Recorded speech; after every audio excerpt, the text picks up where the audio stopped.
Welcome to Being Humans Together. I'm Ian Christopher Wendt. Affirmation and negation in relationships. In the last episode on how we resonate together relationally, we discussed affirmation and negation, or saying yes and no to one another, and how we act that out. When we affirm others and resonate together consistently, we build relational knowledge, relational bonds, and intimacy. We share meaningful experiences. We also often negate one another. Oftentimes, we say no out of fear, disgust, anger, jealousy, and greed for power, status, or superiority. Saying no establishes boundaries, builds walls, and breeds isolation. But both yes and no are sometimes necessary. We teach with yes and no. All relationships with both children and adults have boundaries, and they require boundaries. We cannot be intimately close with everyone. We reserve our greatest affirmations for those we know best, for those we can trust, for those with whom we share bonds.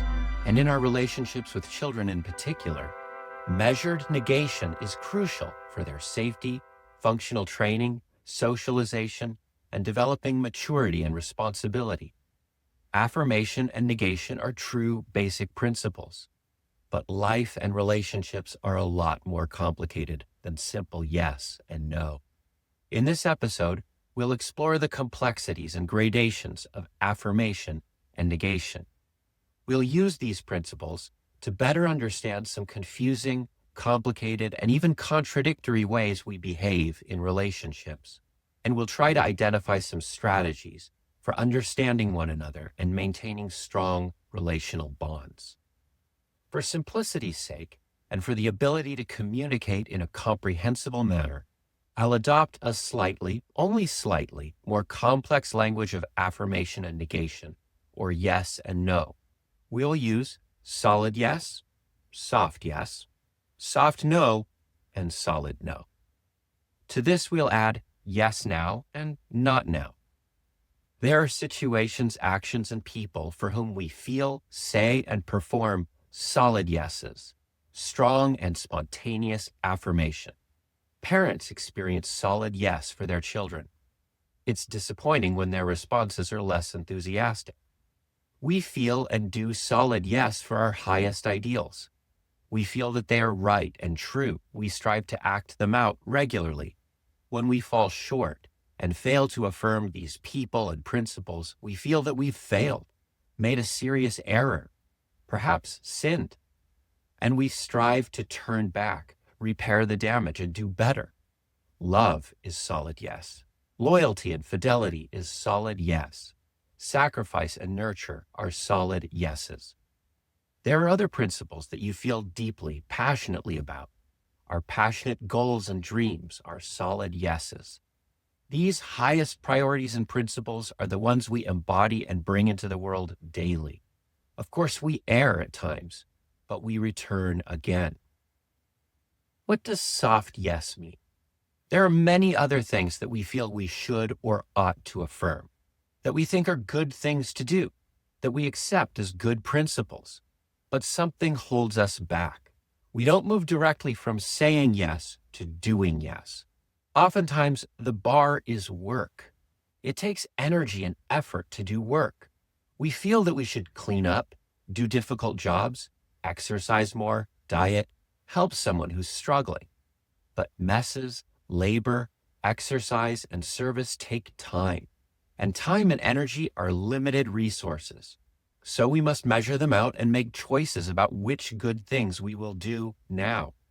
Moreover, when we work at many important tasks and relationships, there always seems to be more to do. Additional needs and demands on our time and energy. So we say yes, but we often mean yes tomorrow, yes but later, or yes in principle, or maybe yes, rather than yes, now I'll do it. These soft yeses are second choice priorities. Sometimes I like to compare soft yeses or second choice priorities to your Netflix queue. How many movies or shows do you have in your many queues and lists that you've looked at and thought, That looks good. Sometime I'd like to watch that. But each time you go through your queue and pick something to watch, you pick something else.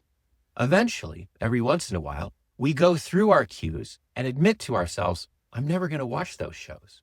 And we cull the queue. Or the shows eventually leave the platform and disappear.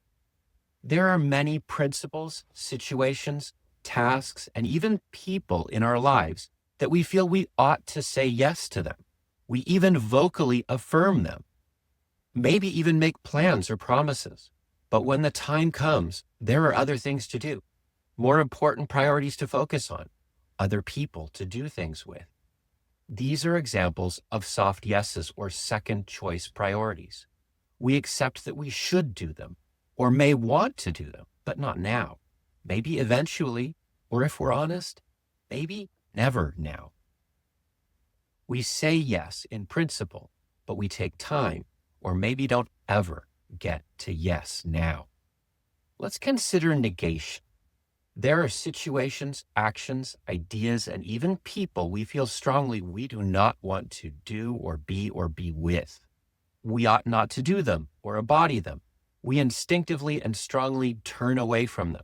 We've experienced the pain of getting burned, humiliated, or hurt, and we do not want to repeat that experience. This is solid no. When someone crosses our boundaries and hurts us repeatedly, we call that abuse.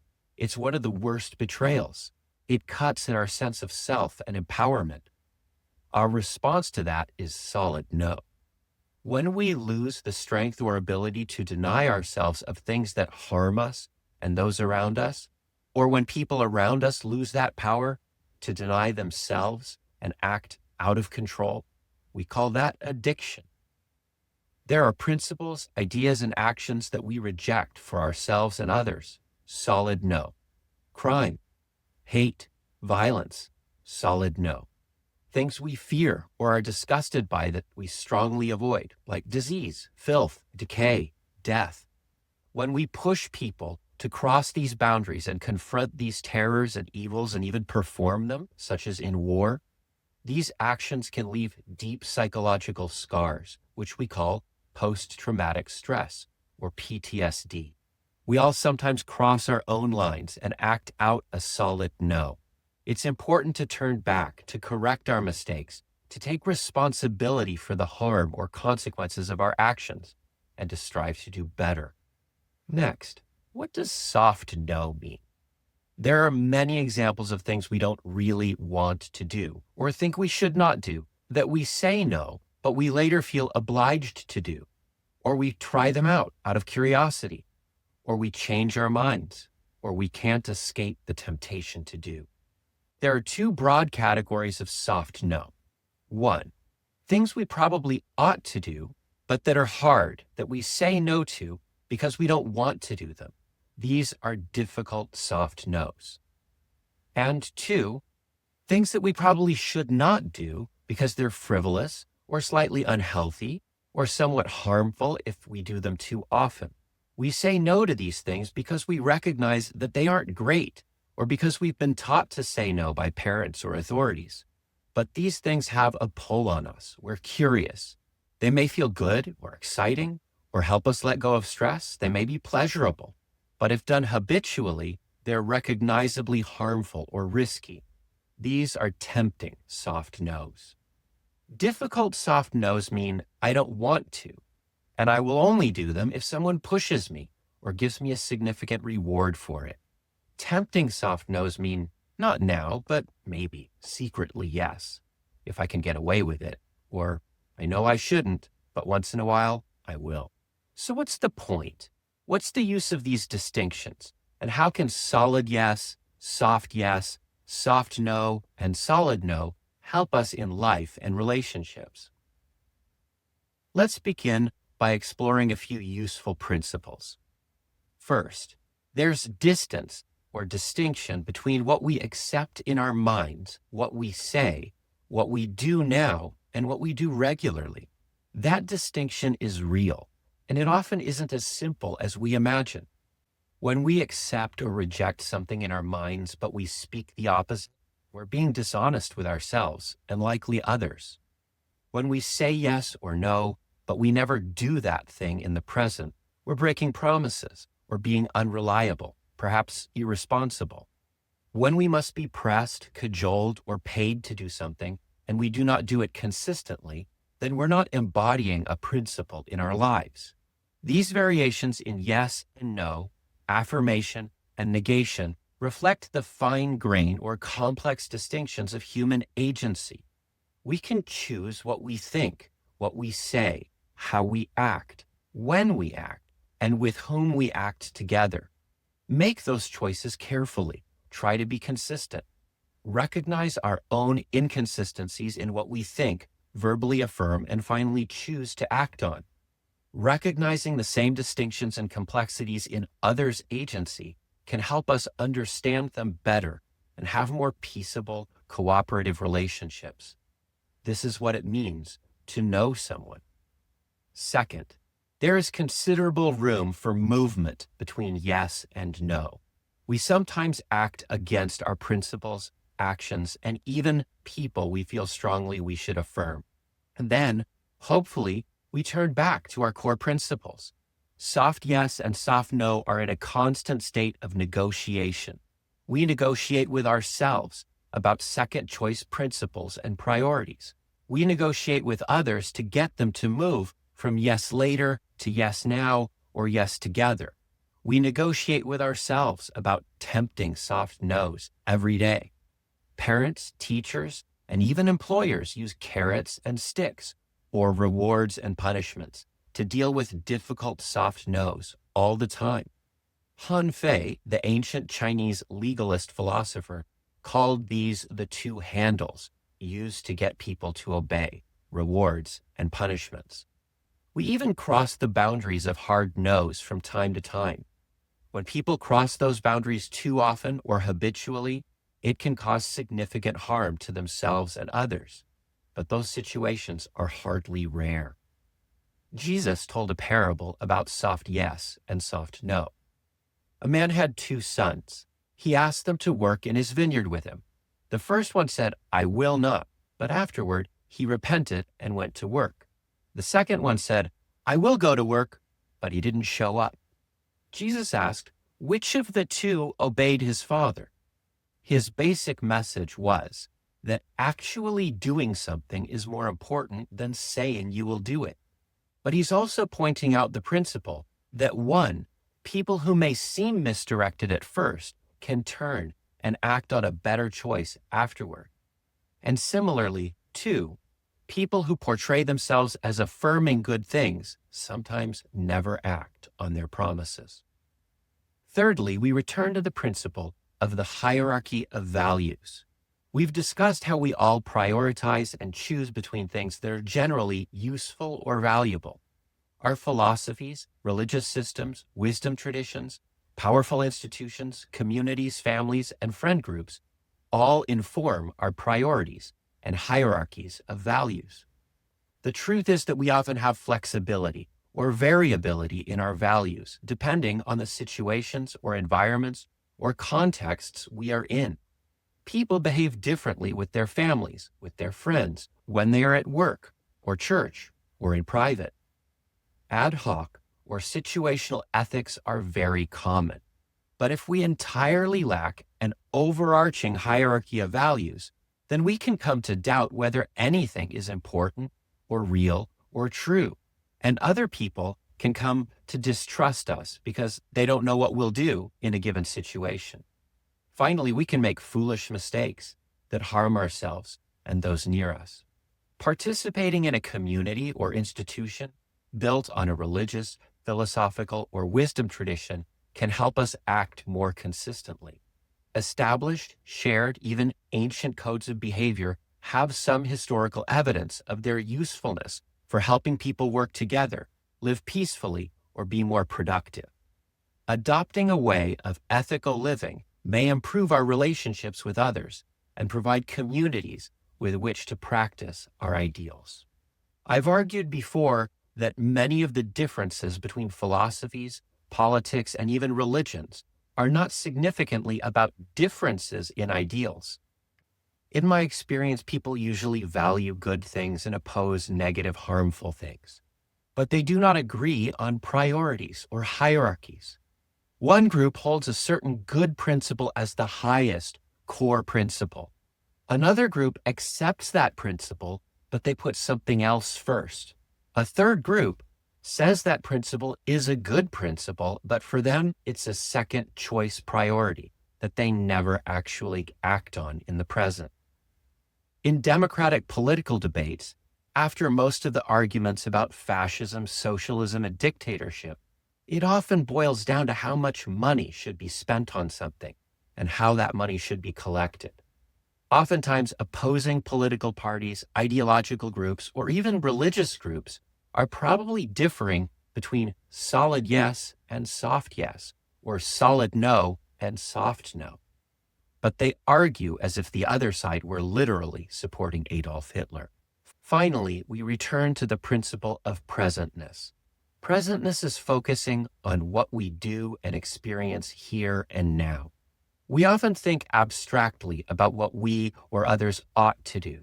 We dream about what we will do someday. We remember, reconsider, and sometimes regret the past. We sometimes focus on what people are doing far away, beyond our spaces and our ability to act or our agency. But we are never in those distant times or places, neither past nor future, nor ideal, nor abstract, nor distant. We are always here and now. The most important part of any problem is the part that I can affect now with my actions. The best way to narrow the distinction between what we think and say and do is to be present and to choose and do the best we can now. Balancing our priorities, measuring our energies, making wise use of our resources here and now. Now, let's focus on relational knowledge. What about relationships? How can understanding solid yes, soft no, and solid no make our relationships better? We and those we have relationships with move between solid yes, soft no, and solid no all the time. We definitely move between yes sometime or yes maybe to yes now. Managing and negotiating the complex, sometimes contradictory movements between affirmation and negation is the substance of close relationships. Understanding these distinctions and consciously, intentionally, carefully negotiating with people can help us move from soft no to soft yes to yes now, and maybe even solid yes. But we also need to accept a sufficient degree of yes or sometimes yes, and not make an unnecessary fight that ends in loud shared negation. Let's consider some examples. Sometimes yes I will means yes I want to, or yes I think that would be good, but there are still other things that are more important or less difficult or stressful that I'll prioritize for now. In other words, people say yes and mean soft yes. It's really helpful to understand this from the people we know. It can be frustrating, even painful to wait while their promised yes hangs there unfulfilled. We can feel disappointed that we or this specific task are not a high priority for them. It can definitely be disappointing to realize that we or some activity that we think is important are actually second choice priorities that they won't get around to without extra encouragement or pressure. If we love someone or care about them, we need to patiently negotiate and perhaps offer encouragement or rewards to move them from yes maybe or yes later to yes now or yes together. Similarly, we ought to recognize when we ourselves are doing this. And we do it. We say yes, but we mean yes later, or maybe yes, even not if I can get away with not doing it and you do it on your own for me. Consider how often we each negotiate with ourselves over a soft yes. We accept that we should eventually do something, but we'd rather do other things. Eventually, the task rises in our queue and we turn to it. Maybe a deadline approaches, or we realize we can't let someone else down. Let's try to be more open and honest with the people we care about and with ourselves. Communication helps so much in these situations. And if we value and care for someone, let's do the work to move our soft yeses to yes now. At least let's talk about it. It can help us cut down on the frustrations and conflicts in our lives. Similarly, when others sit on a soft yes for too long, if we get impatient and jump to anger, loud criticisms, or personal judgment, then we have definitely moved from a soft yes to interaction and arguing about no. Such arguments can become consistent, and they can reshape relationships, especially with teenagers and sadly, with partners.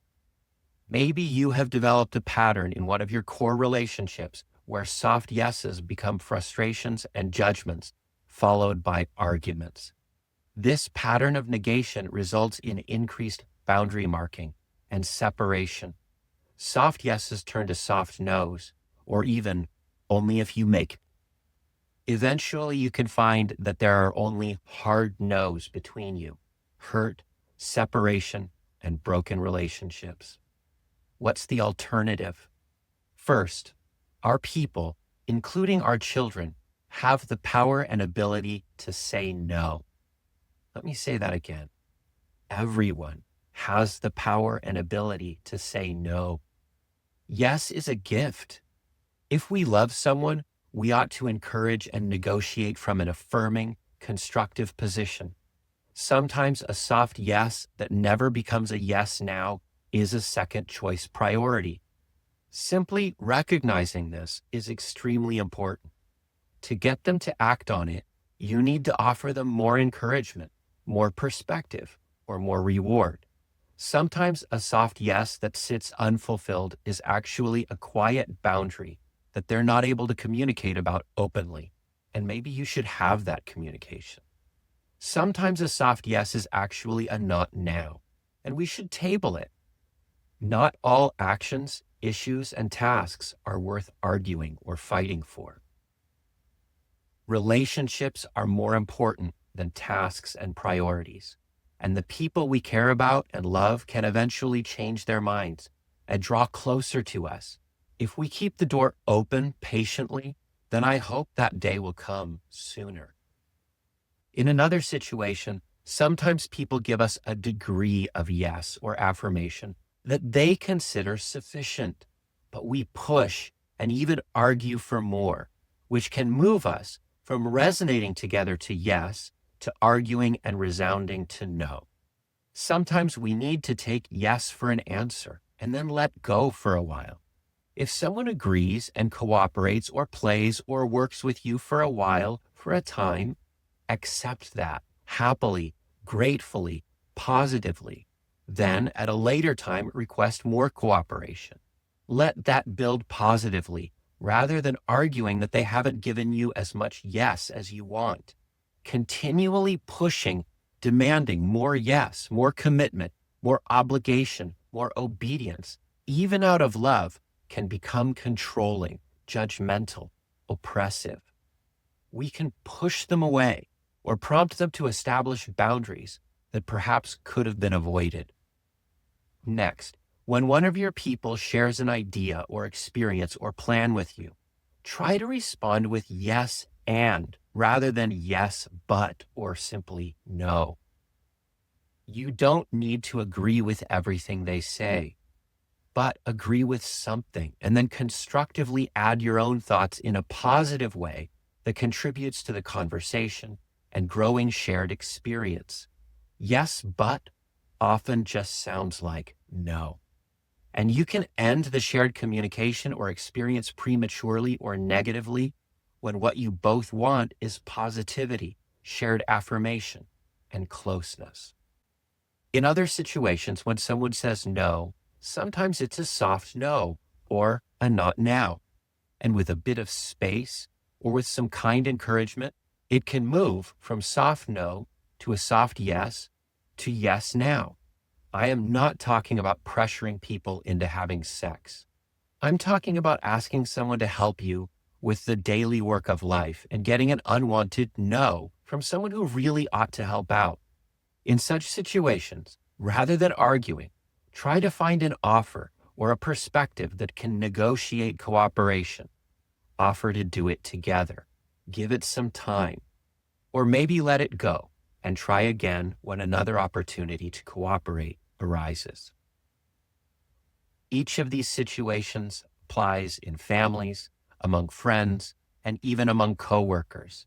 Teens and certainly adults are agents whose cooperation must be voluntary.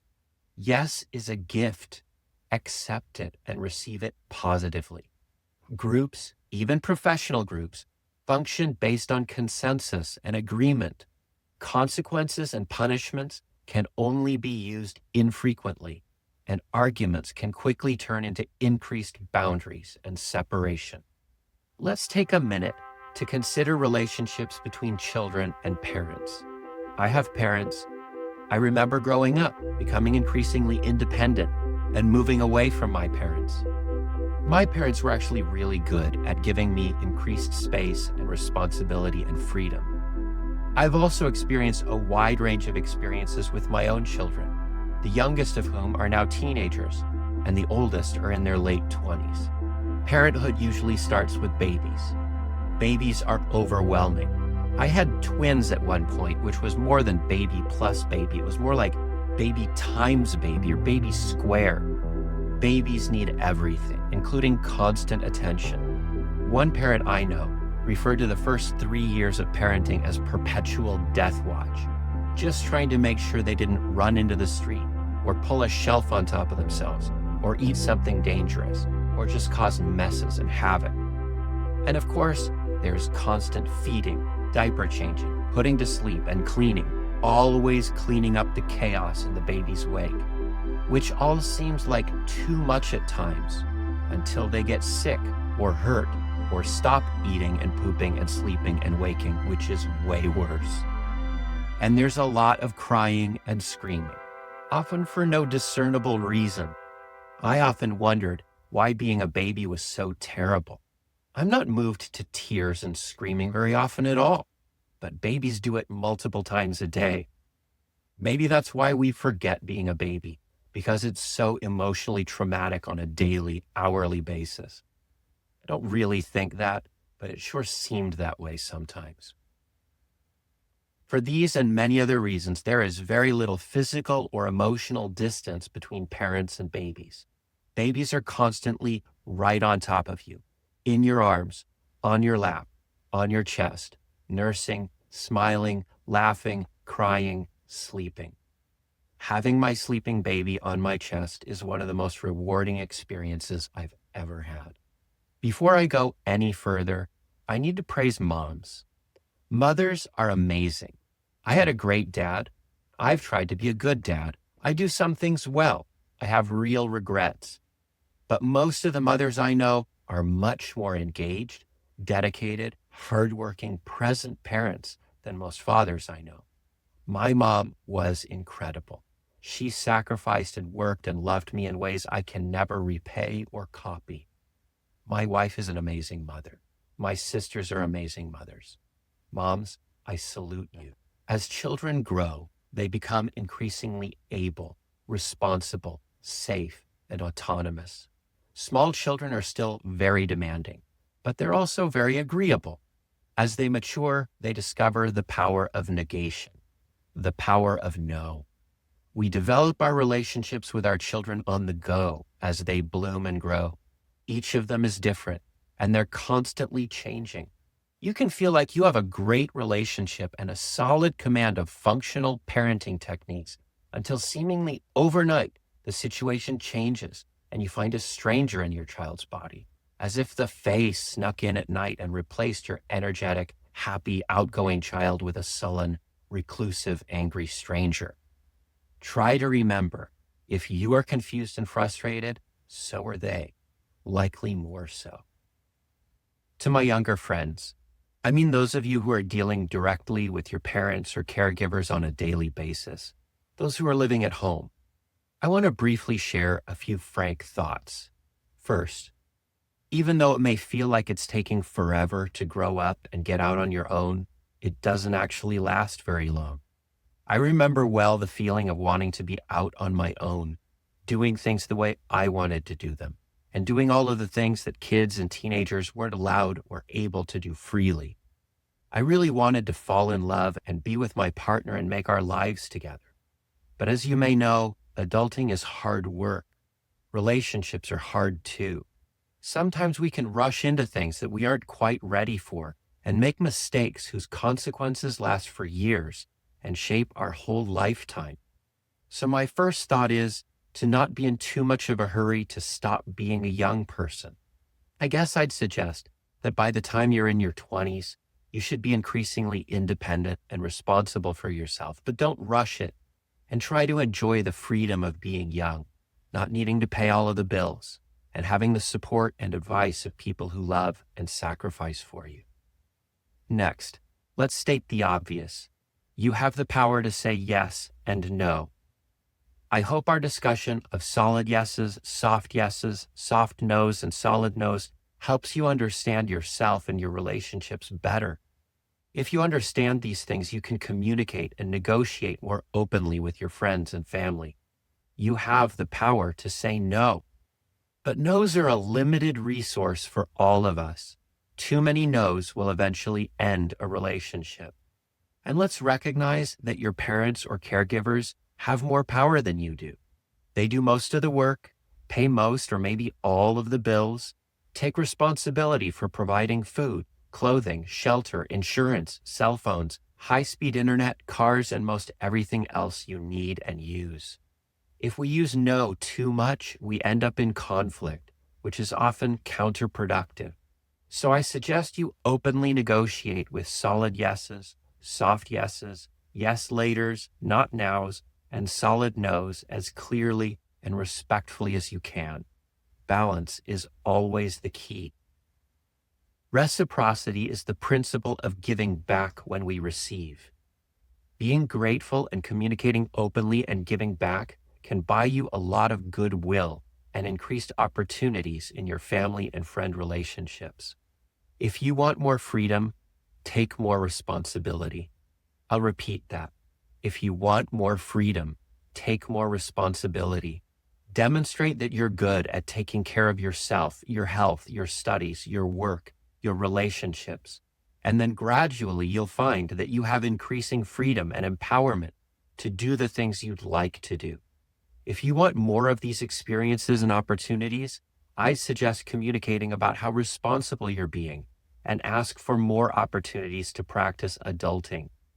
I don't know many adults who will stop their growing teenagers from making responsible decisions when they demonstrate the desire and ability to do so. It's a negotiation. And please recognize that the adults in your life actually have a lot less freedom than you think. Most adults obey other people's orders and follow other people's rules for 40 or 50 hours every week to earn money. Work kind of sucks a lot of the time. You probably actually have more time and freedom than your parents or caregivers do on a daily basis. Adulting is a lot of work. Enjoy being young for now. Next, recognize when you're using soft yeses to avoid doing things you don't want to do.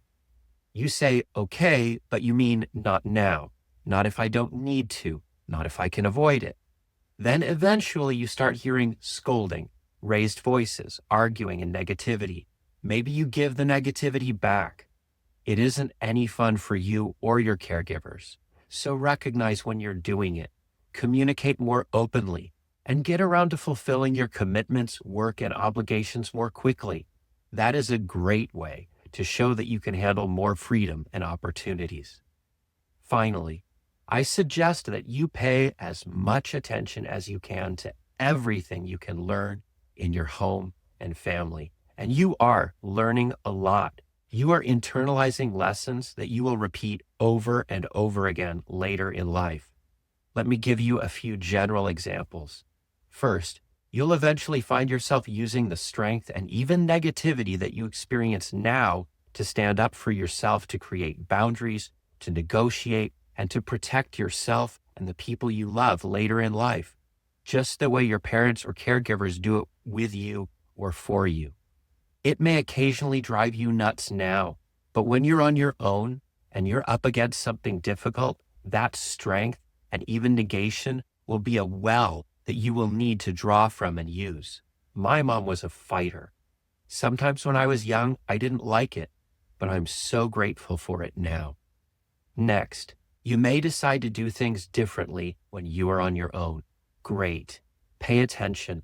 Learn from your parents' mistakes. Do better. At least try to do better. When you do things the way your parents did them, at least you have a pretty good idea of how to do it and how things are likely to turn out.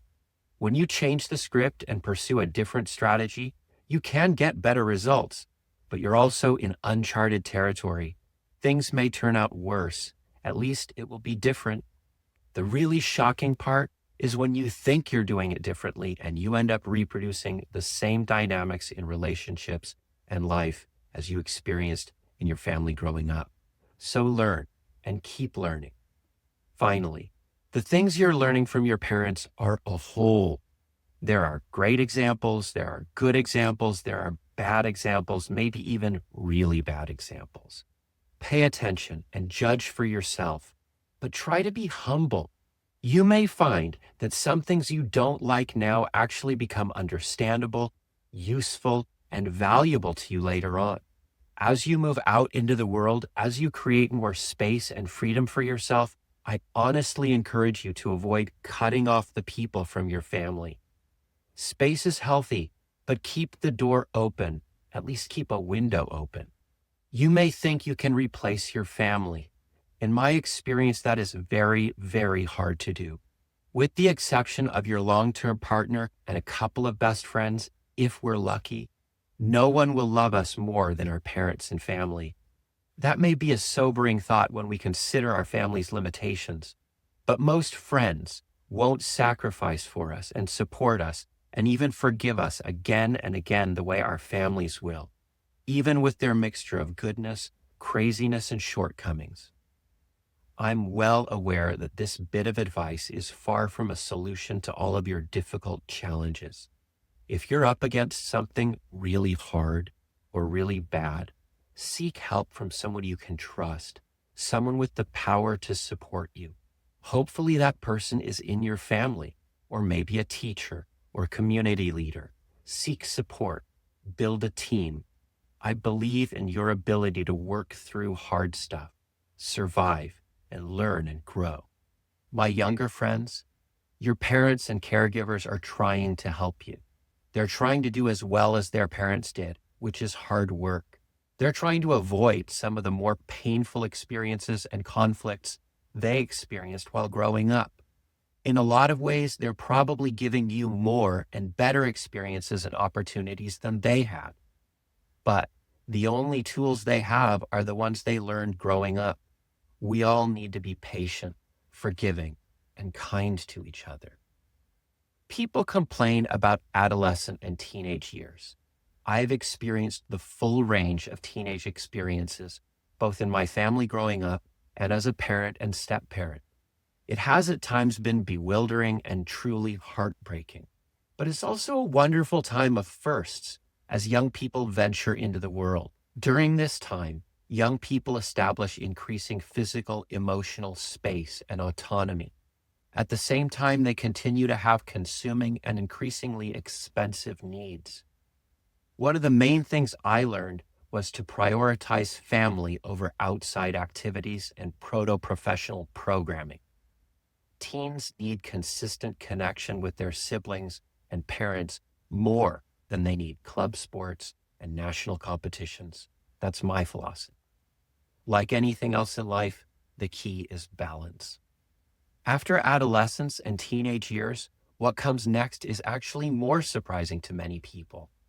As families, we press on through adolescence toward adulthood with the goal of responsible, healthy, autonomous living for our kids.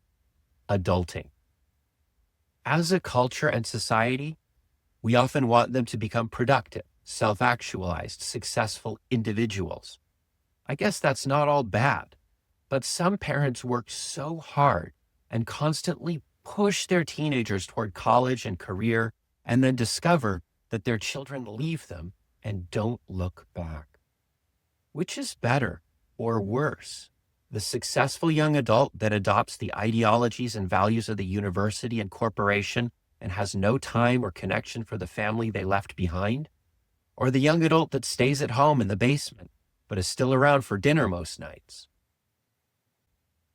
Obviously, there are many paths available and many kinds of relationships between grown children and their parents, and each set of parents and grown children needs to negotiate their adult relationships. Just realize that your children do not need to answer the phone. They don't need to share their lives with us. They don't need to have partners and spouses that like or tolerate you. They don't need to share their children with you. Separation, isolation, and disappointment are entirely possible. So begin as early as possible to value your relationships in equality and positivity with your family across generation, from children to parents to grandparents and extended family. Open your home to be hospitable with your children's friends. If your growing children and their friends are hanging out at your house, eating your food, you're doing something right. Practice as much affirmation and positivity as you can. Teach, affirm, and reward cooperation, kindness, forgiveness, and sharing by your own actions. Forgive over and over as quickly as you can. When your children create increasing healthy space and boundaries for themselves, accept it, but never stop crossing the distance in love, with invitations, with shared emotional resonance to good principles and activities you love. For me, it is constant work.